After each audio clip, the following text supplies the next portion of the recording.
प्रणाम Acharya ji. Yes. Can I speak in Hindi? जी बोलिए। तो पहले मैं आपको बहुत बहुत धन्यवाद देता हूँ कि मैं आपको लगभग मोर देन 6 मंथ से मैं सुन रहा हूँ एक्चुअली। मुझे बहुत फायदा हुआ एक्चुअली। बट इसी मतलब इसी क्वेश्चन में मैं आगे बढ़ते हुए पूछता हूँ कि हमें हमेशा कुछ ना कुछ मतलब सेलेक्ट करना होता है, या तो ये करें या तो ये करें। कोई एक हमें सेलेक्ट करना होता है। तो हमें बहुत बार पता नहीं होता है कि क्या सही है क्या गलत है। हम कभी कभी गलत भी सही मतलब सेलेक्ट करते हैं, कभी सही सेलेक्ट करते हैं। बट हम कैसे पता करें कि हाँ ये चीज सही है, मतलब जो हम चुनाव कर रहे हैं वो हमारे लिए सही है। तो इसमें बहुत उलझन रहती है, मतलब सही चुनाव मतलब जीवन में आगे बढ़ने के लिए या मतलब ऊंचा से ऊंचा स्थान प्राप्त करने के लिए कैसे सही चुनाव करें। यही मेरा क्वेश्चन है आचार्य जी। आप बहुत प्यासे हैं। आप बहुत प्यासे हैं। और आपके सामने दो दुकानें हैं। एक दुकान है जहाँ पर साधारण सादा पानी 1,000 रुपये प्रति गिलास के हिसाब से मिल रहा है। लूट रहे हैं बिल्कुल। साधारण सादा पानी 1,000 रुपये प्रति गिलास के हिसाब से मिल रहा है। और दूसरी दुकान है जहाँ हीरे मोती मुफ्त मिल रहे हैं। आप बहुत प्यासे हैं। एक दुकान है जहाँ हीरे मोती भी बिल्कुल असली खरे हीरे मोती भी मुफ्त मिल रहे हैं। और एक दुकान है जहाँ पे कुछ नहीं, बिल्कुल साधारण पानी आपको मिल रहा है और वो कह रहा है 1,000 रुपये का। वो थोड़ा ठंडा वाला चाहिए तो 5,000 का। और उसमें थोड़ा सा शरबत बनाकर चाहिए तो 10,000 का। खुली लूट है। बताओ किधर को जाओगे? पानी वाली दुकान पे ही जाऊंगा क्यों, फिर। लुटने का शौक है? क्यों जाओगे? अगर प्यास लगी है तो फिर पानी वाले दुकान पे तो जाना पड़ेगा ना। और सोने जेवरात के दुकान पे जाने का तो कोई फायदा नहीं है। चलो अब मैं इस स्थिति में से बस एक चीज़ हटा देता हूँ। ठीक है? हाँ। तुम्हारा जो इधर गले का नर्वस सिस्टम है, इधर का जो स्नायु तंत्र है, वो हो गया किसी वजह से खराब। तुमको पता ही नहीं है तुम्हें प्यास लगी है। हालांकि तुम्हारे शरीर से कई और तरह के संदेशे आ रहे हैं जो बता रहे हैं कि पानी की कमी है। जब पानी की कमी होती है ना शरीर में, तो बस प्यास ही नहीं लगती, और भी जो अंग होते हैं उनका भी कामकाज खराब होने लगता है। तो वो सब बता रहे हैं कि भाई पानी की कमी है, लेकिन पता ही नहीं चल रहा सीधे सीधे कि प्यास लगी है। और आदमी हो लालची, लालची भी हो कंजूस भी हो, और अपना कुछ पता नहीं है कि प्यास लगी है। अब बताओ दोनों में से किस दुकान में जाओगे? स्थिति वही पुरानी है। एक तरफ पानी भी महंगे दाम मिल रहा है और दूसरी तरफ हीरे मोती भी मुफ्त मिल रहे हैं। बस स्थिति में एक चीज़ बदल गई है कि अब तुमको ये पता नहीं कि तुम प्यासे हो। अब बताओ कौन सी दुकान चुनोगे? वो जहाँ फ्री में सामान मिल रहा है उधर ही जहाँ जाऊंगा। फ्री में हीरे मोती मिल रहे हैं। तो बस यही बात है। सारे निर्णय गलत हो जाते हैं जब ये नहीं पता होता कि निर्णेता कौन है। जब अपनी हालत नहीं पता तो बहुत आसान होता है हीरे मोती की चकाचौंध में आ जाना। और ये बात देखो कितनी ज़्यादा तार्किक लगती है ना, लॉजिकल लगती है कि यार फ्री में डायमंड्स मिल रहे हैं ना, तो मैं क्यों नहीं लूँगा। और फेक डायमंड्स नहीं है। लोग ऐसे ही तो बोलते हैं ना, लॉजिक यही तो चलता है। बोलते हैं फ्री में एक्चुअली असली डायमंड्स मिल रहे हैं तो मैंने ले लिए, या सस्ते मिल रहे हैं, जो भी है। और कोई पागल ही होगा जो उधर जाएगा, वहाँ पे वो तो पानी दे रहा है, पानी के अलावा उसके पास कुछ है नहीं, वो भी इतना महंगा पानी दे रहा है, मैं क्यों जाऊँगा। और ये बात कितनी ज़्यादा सही, तार्किक, लॉजिकल, रैशनल लग रही है, नहीं लग रही है? लग सिर्फ, तो रही है। हाँ, सिर्फ किस तत्व के अभाव में? उसे बोलते हैं आत्मज्ञान। जब आप खुद को नहीं जानते तो आपका हर फैसला गलत होता है।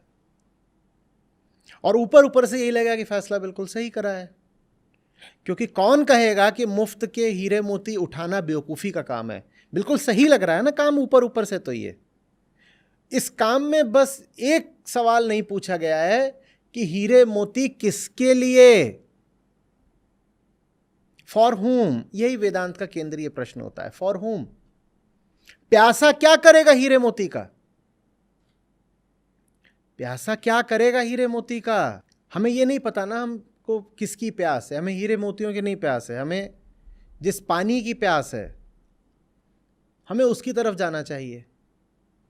और उस पानी की तरफ तो प्यास का ज्ञान ही भेजता है ना, खुद को जानना। यही तो है, खुद को जानना माने ये थोड़ी जानना कि भीतर एक आत्मा बैठी है, वो छोटी सी होती है, अंगूठे बराबर होती है, उसमें से नीले रंग की आभा विस्तीर्ण होती है। ये सब थोड़ी है आत्मज्ञान। आत्मज्ञान का यही मतलब है, जानना कि हालत क्या है अपनी, प्यास लगी है। और प्यास लगी है तो हीरे मोती मुफ्त मिल रहे होंगे तो क्या करूँगा वहाँ जाके? मर जाऊँगा। दुनिया की किसी भी चीज़ का मूल्य मेरे संदर्भ में है ना, विद रिस्पेक्ट टू मी। हीरा अपने आप में कोई मूल्य नहीं रखता। कोई रखता है मूल्य? हीरे का मूल्य तो मेरे संदर्भ में है ना, मैं जो हूं। अगर मेरे लिए मूल्यवान है हीरा तो मूल्य है हीरे का, अगर मेरे लिए नहीं मूल्यवान है तो क्या मूल्य हीरे? कुछ नहीं। और प्यासे के लिए हीरे का क्या मूल्य? प्यासे के लिए तो पानी का मूल्य है। दुनिया के लिए होगा हीरे का मूल्य, प्यासे के लिए तो पानी का ही मूल्य है ना। हाँ, हमें नहीं पता होता हम प्यासे हैं। क्यों? क्योंकि हम खुद को देखते नहीं। क्यों? क्योंकि हम लालची भी तो हैं और कंजूस भी तो हैं। तो बताने वालों ने कहा था कि आत्मज्ञान के लिए कुछ शर्तें होती हैं, उन शर्तों में ये दो चीज़ें भी होती हैं। भाई लालच थोड़ा कम करो, भाई दिल थोड़ा बड़ा रखो। जिसको लालच बहुत होगा ना, उसको खूब प्यास लग रही होगी, वो हीरे मोती देखेगा, वो अपनी प्यास भूल करके हीरे मोती पर टूट पड़ेगा। उसको जो ही चीज़ महंगी दिखेगी वही चीज़ उठा लेगा, बिना ये पूछे कि उस चीज़ का मेरे लिए क्या महत्व है। दुनिया कहती होगी कि फलानी चीज़ बहुत ज़रूरी है, मैं उसका क्या करूँगा? मैं पढ़ाई कर रहा हूँ, मैं पढ़ाई कर रहा हूँ, ठीक। और मैं इंसान वो हूँ जिसको मिट्टी से जुड़े काम बेहतर लगते हैं।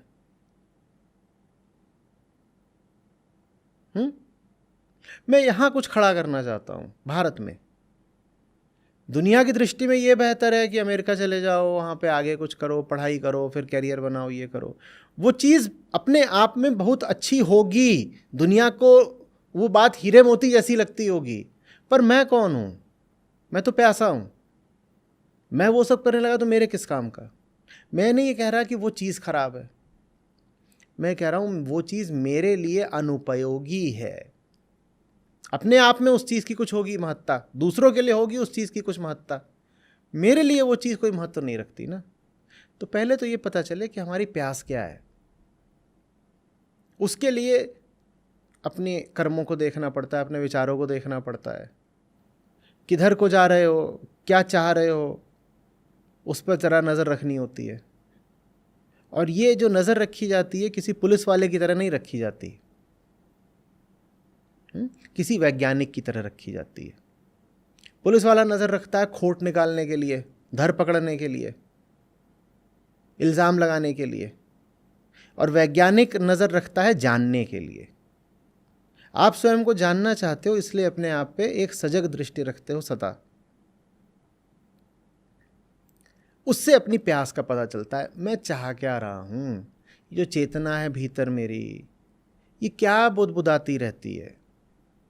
सपनों में जितने चरित्र आते हैं उन सब के पीछे से कौन है जो कुछ समझाना चाह रहा है?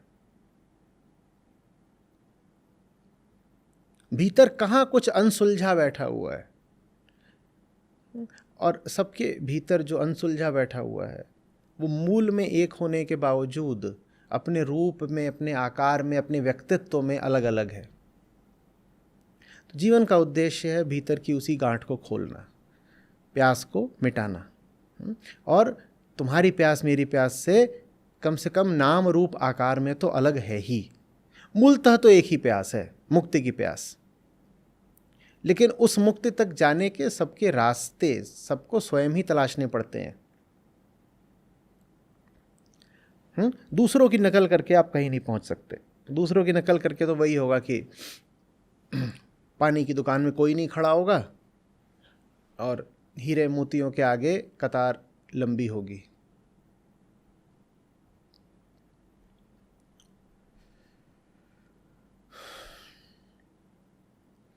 जो भी जीवन में निर्णय लेना हो, उस निर्णय के लिए भीतर से जो भी तर्क, लॉजिक उठ रहा हो, अपने आप से पूछना उस लॉजिक में मेरी मांग शामिल है या नहीं है, या बस यही शामिल है कि कौन सी चीज़ दुनिया में कितनी महंगी कहलाती है।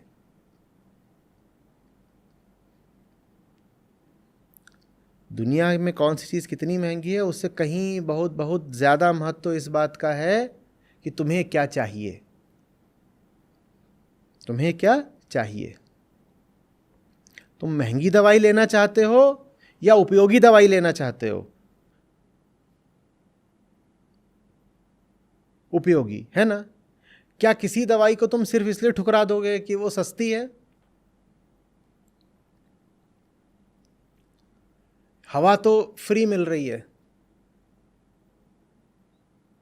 तो फिर तो बिना किसी कीमत की होगी।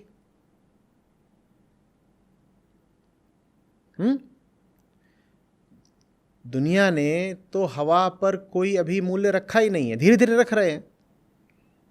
हवा साफ करने के यंत्र आने लगे हैं महंगे। जिन जगहों पर साफ हवा है वहाँ पर होटल महंगे होने लगे हैं, ज़मीनें महंगी होने लगी हैं।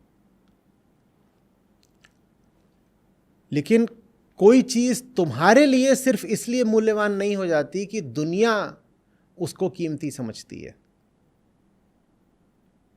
और जो चीज़ तुम्हारे लिए बहुत कीमती हो, बल्कि अनिवार्य हो, बहुत संभावना है कि दुनिया उसको बिल्कुल भी महत्व न देती हो।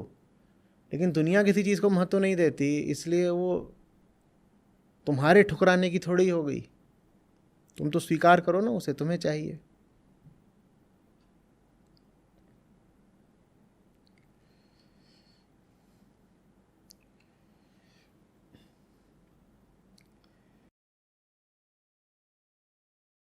एक पुरानी बहुत साधारण सी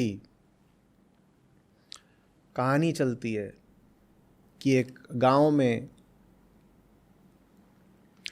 महिला हुआ करती थी। और वो इतनी लालची थी कि अपने पति से बोले कि मुझे भारी भारी गहने दिलवाओ, भारी भारी गहने दिलवाओ। और जितना वो उसको बोले भारी गहने दिलवाओ, उतना वो उसका पति का प्रेम जो है खोती चली जाए। खैर, पति उसको भारी गहने ले आता था। तो ये जो कानों में लटकाने वाले बुंदे होते हैं, पति को बोले और भारी लाओ, और भारी लाओ। उसका भार वो बढ़वाती गई। अंततः उनका भार इतना हो गया कि उन्होंने उसके कान ही फाड़ दिए। इतने भारी हो गए कि कान ही फाड़ दिए। लेकिन वो इसी बात में खुश थी कि देखो मुझे इतनी महंगी चीज़ मिल गई। दो तरफ से गई। एक तरफ तो वो जो तुझे महंगी चीज़ मिली वो तेरे किसी काम की नहीं है, उसने तेरे कान फाड़ दिए। और दूसरा, पति का प्रेम भी तूने गंवा दिया। तो यही मत देखो कि जो चीज़ आप मांग रहे हो वो दुनिया की नज़र में महंगी है या नहीं है। ये देखो आपको उसकी कोई ज़रूरत है क्या? दुनिया को लगती होगी वो चीज़ बड़ी प्यारी, बड़ी मूल्यवान, आपको उसकी कोई ज़रूरत है क्या? और ऐसा तो नहीं कि इन व्यर्थ की चीज़ों को मांगने में आप कोई बहुत केंद्रीय चीज़ गवाए दे रहे हो।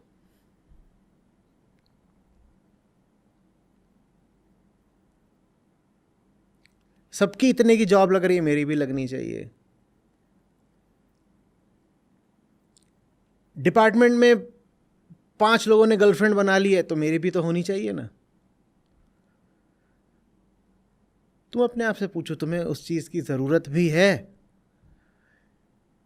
ठीक है, कैंपस में इस तरह की हवा रहती है और संस्कृति भी ऐसी ही है कि जोड़ों में जो घूम रहे हैं दुनिया उनको देखती कहती है वाह। पर तुम अपने आप से पूछो, क्या सचमुच चाहिए? और चाहिए तो अच्छी बात है, जाओ तुम भी बनाओ जोड़ा, लेकिन सिर्फ इसलिए नहीं कि कुछ की है तो मेरी भी होनी चाहिए।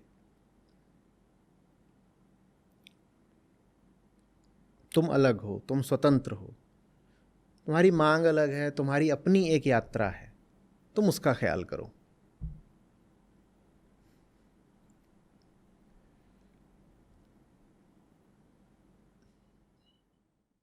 मैं इसमें एक प्रश्न और जोड़ना चाहता हूँ आचार्य जी, अगर आज्ञा हो तो। जैसे आपने जो बोला कि ठीक है, हमें खुद से पूछना है कि जो हमारे लिए सही है उसका चुनाव करना है।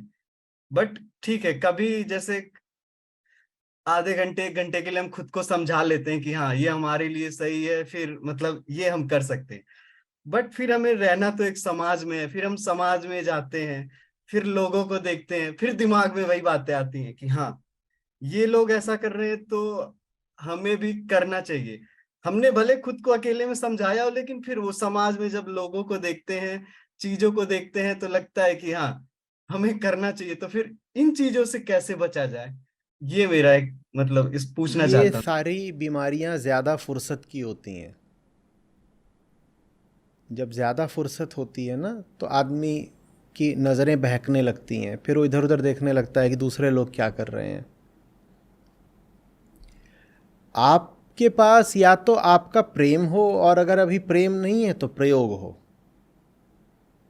प्रेम का मतलब है वो मिल गया जिसका साथ देना है, जिस काम में डूबे रहना है। और प्रयोग का मतलब है अभी मिला नहीं है पर खोज घनी है, और मिला नहीं है इसीलिए खोज बहुत बहुत घनी है, तेजी से खोज रहे हैं, अभी मिला नहीं है। दोनों ही स्थितियों में आपके पास फुर्सत कैसे है इधर उधर जा कर के कहीं दूसरों को देखने की और दिल जलाने की और कहने की अरे वो इधर जा रहा है, वो उतना कमा रहा है, मेरा तो अभी हुआ नहीं। ये सब सोचने की फुर्सत कहाँ से आ गई?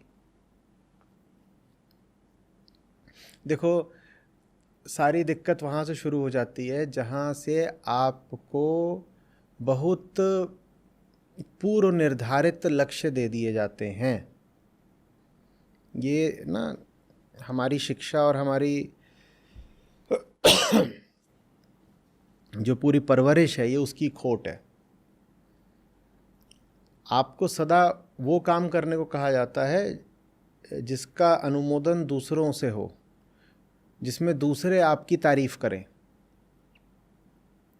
नतीजा ये निकलता है कि आप जब बड़े होते हो तब तक आपने अपना भीतरी फैकल्टी, भीतरी अपनी ताकत लगभग गंवा दी होती है। कोई आपसे पूछे कि आपको क्या करना चाहिए, तो आपके पास भीतर देख करके जवाब देने का कोई विकल्प ही नहीं बचता जब तक आप थोड़े बड़े होते हो। आपके पास बस एक रास्ता बचता है कि देखो कि सब लोग क्या कर रहे हैं और आप उनको देख के बोल दो हाँ ये मुझे भी करना है। दुनिया जिस चीज़ को सही समझती है मुझे भी वो चाहिए। दुनिया जिस चीज़ को कीमती समझती है मुझे भी वो कमानी है। दुनिया जिस राह चल रही है मुझे भी उसी में पीछे पीछे चल देना है। और इसकी शुरुआत हो जाती है जब आप 2-3 साल के होते हो, छोटे होते हो, तभी से। कैसे पता चलता है कि आपने पढ़ाई अच्छे से करी है? देखा जाता है आपने बाकियों को पीछे छोड़ा कि नहीं छोड़ा। खेल भी हमारे सारे ऐसे ही हैं, बच्चे खेलते हैं, उन खेलों में भी यही होता है। अच्छा खिलाड़ी वही है जो बाकियों से बेहतर परफॉर्म कर रहा है। या कि कुछ 2-4 गिने चुने क्षेत्र होते हैं उनमें कर लो कि हाँ भाई आप नाटक अच्छा कर लेते हो, ये वक्ता अच्छा है। और जो भी क्षेत्र लिया जाता है उसमें पहली बात तो आप की क्षमता का, आपके स्थान का निर्धारण दूसरों से तुलना करके ही किया जाता है। और दूसरी बात, वो जो क्षेत्र होते हैं वो भी पहले से ही निर्मित क्षेत्र होते हैं, निर्धारित क्षेत्र होते हैं। आप उन क्षेत्रों के अलावा कुछ और करने लग जाएं तो कोई प्रोत्साहन नहीं मिलने वाला आपको। तो जब तक वो बच्चा 10-12 साल का होता है या 15-20 साल का होता है, तब तक उसमें कोई काबिलियत बचती ही नहीं है। उससे किसी भी स्थिति में पूछा जाए क्या सही है, तो वो अतीत की ओर मुड़ के देखेगा, कहेगा दूसरे लोग जब इस स्थिति में तो उन्होंने क्या करा, वही सही होगा। या वो इधर उधर ऐसे नजरें घुमाएगा, देखेगा अच्छा अभी दूसरे लोग क्या कर रहे हैं, जो कर रहे होंगे वही सही होगा।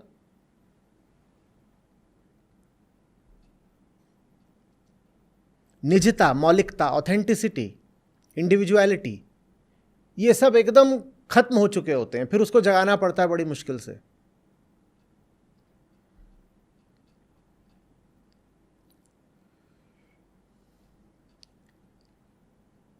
नहीं तो अगर मुझे अपना हिसाब किताब पता है, ऐसा कैसे होगा कि मैं यूं ही दूसरे लोगों की कतारों में जाकर पीछे खड़ा होना शुरू करूं? मैं करूंगा ही नहीं। एक कतार लगी हुई है फलानी चीज़ कमाने की, एक कतार लगी हुई है कहीं पहुंच जाने की, एक कतार लगी हुई है ये दिखाने की, वो दिखाने की, कुछ करने की। मैं इन कतारों में कैसे लग सकता हूं? पहले, अब तो सब ऑनलाइन हो गया है, पहले रेलवे रिजर्वेशन सेंटर्स होते थे। तो आप अभी अपनी ट्रेन से उतरे हो, रेलवे स्टेशन पे रिजर्वेशन सेंटर है, और आप कौन हो? अभी अभी स्टेशन पे उतरे हो अपनी ट्रेन से। वहाँ से आपको कहाँ जाना है? आप जब ट्रेन से उतरते हो तो ट्रेन से उतर के आप कहाँ जाते हो? आपको अपने घर जाना है। आप बस अभी अपने कोच से उतर के प्लेटफॉर्म से बाहर की ओर आ रहे थे और सामने पड़ा क्या, रिजर्वेशन काउंटर से वहाँ आप कतारें लगी हुई हैं। तो आप ये ऐसा कहते थे क्या कि अरे ये यहाँ 15 कतारें हैं और एक एक कतार में 50-50 लोग खड़े हैं, ज़रूर कोई बहुत महत्वपूर्ण काम हो रहा होगा, चलो मैं भी यहाँ खड़ा हो जाता हूँ। आप ऐसा करते थे क्या? क्यों नहीं करते थे? 50-50 लोग खड़े हैं, इतनी कतारें हैं और बड़े अनुशासन से खड़े हैं, कोई डिग नहीं रहा, बल्कि कोई बीच में आगे लग जाए तो मारामारी हो जाए। आप क्यों नहीं वहाँ जाके खड़े हो जाते थे? क्यों नहीं खड़े हो जाते थे? उनकी आवाज़ उन्हें लौटा दो अनुपम। क्योंकि घर जाना है, हमें पहले से पता है कि हाँ घर जाना है। क्योंकि घर जाना है ना। अब तो ये कितना कॉमेडी जैसा लगेगा ना, हम इसको एक नाटक में दिखाएं लोगों को अभिनीत करके कि एक आदमी है जो 500 किलोमीटर की जर्नी करके आया है, उसे घर जाना है, और घर जाने के लिए वो बाहर ही निकल रहा था रेलवे स्टेशन से कि सामने देखा कि वहाँ रिजर्वेशन काउंटर पे कतारें लगी हैं, तो बोलता अरे यहाँ ज़रूर कुछ बहुत ज़रूरी काम चल रहा है, मैं भी जाके कतार में लग जाता हूँ। तो सब लोग हंसेंगे और मजाक बनाएंगे, कहेंगे कितना बेवकूफ़ आदमी है। लेकिन हम सब यही तो कर रहे हैं ज़िंदगी भर, घर जाने की जगह कतारों में खड़े हो रहे हैं। और आप कतार में खड़े होकर क्या करोगे? जल्दी बताओ क्या करोगे? इंतजार करेंगे। इंतज़ार करोगे, इंतज़ार करोगे तो टिकट मिल जाएगा, टिकट मिल जाएगा तो ट्रेन में बैठ जाओगे, ट्रेन में बैठ जाओगे तो ट्रेन फिर कहीं उतार देगी। जब ट्रेन कहीं उतार देगी तो वहाँ भी उतर करके किसी घर को जाने की जगह आप फिर से किसी ट्रेन में बैठोगे, कतार में लग जाओगे। तो सब भूल ही गए ना कि घर जाना है। हाँ। घर से एक प्यार होना चाहिए, घर का इंतज़ार होना चाहिए। वही चीज़ इंसान को इंसान बनाती है। एक पशु को सिर्फ खाने का और सोने का और सेक्स का इंतज़ार होता है, उसे कोई और इंतज़ार नहीं होता। इंसान अकेला है जिसे घर का इंतज़ार होता है। मैं कौन से घर की बात कर रहा हूँ? ऊपर उठने का, या फिर अ, ये जो घर जिसमें माँ बाप रहते हैं उस घर का नहीं, मतलब वो थोड़ा सा अपने आप को ऊपर उठ के, मतलब वही आत्मा से परमात्मा वाला। इंसान अकेला है जिसे घर जाना होता है। और घर के रास्ते में क्या दिख जाती हैं? बाजारें, कतारें, हीरे मोती, 50 और चीज़। और घर से कोई मोहब्बत है नहीं। घर पे जिससे मिलना है उसकी कोई प्रतीक्षा है नहीं। तो एक के बाद एक कतारों में लगे रहते हो, टिकट कटते रहते हैं, कटाकट कटाकट, पहुंचते कहीं नहीं।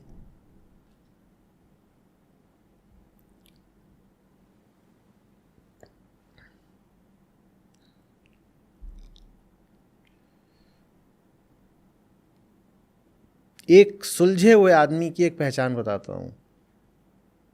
बहुत सारी चीज़ें होंगी जिनको वो बोल देगा पर ये मुझे चाहिए ही नहीं। वो बड़ी आकर्षक चीज़ें होंगी, हर कोई उनके पीछे भाग रहा होगा, पर वो सहज ही बोल देगा मुझे तो ये लेकिन चाहिए ही नहीं। मैं इनका त्याग नहीं कर रहा,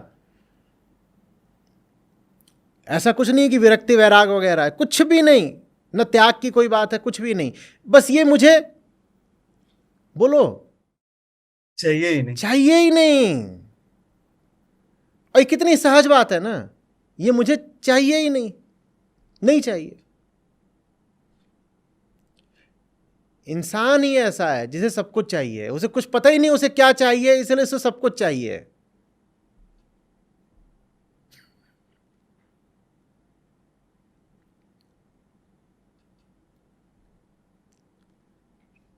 और जब आप ऐसे हो जाते हो जिसको बहुत निश्चित होता है कि होगी दुनिया के लिए, ज़माने के लिए बड़ी कीमती बात, मुझे नहीं चाहिए, तभी आप ऐसे भी हो जाते हो कि जो चीज़ आपको चाहिए उसके पीछे आप प्राण प्राण से पड़ पाते हो। फिर जो चाहिए उससे मुझे कोई नहीं टिका सकता। फिर आपके संकल्प में एक एक अमर शक्ति होती है, फिर कोई नहीं काटेगा आपकी तय की हुई चीज़ को।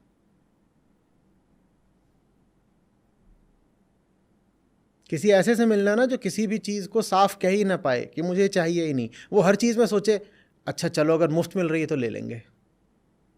तो जान लेना कि ये आदमी कुछ अभी जीवन के बारे में और अपने बारे में जानता नहीं है। सुलझे हुए आदमी की निशानी यही है। न जाने कितनी ऐसी चीज़ होंगी जो उसे मुफ्त भी मिल रही होंगी तो बोलेगा चाहिए ही नहीं। बात दाम की नहीं है, मुझे चाहिए ही नहीं। मुफ्त भी मिल रही हो तो भी नहीं चाहिए। बस। बहुत बहुत धन्यवाद आचार्य जी, बहुत अच्छा लगा। आगे मैं इसको अ, अनुसरण करने का प्रयास करूंगा।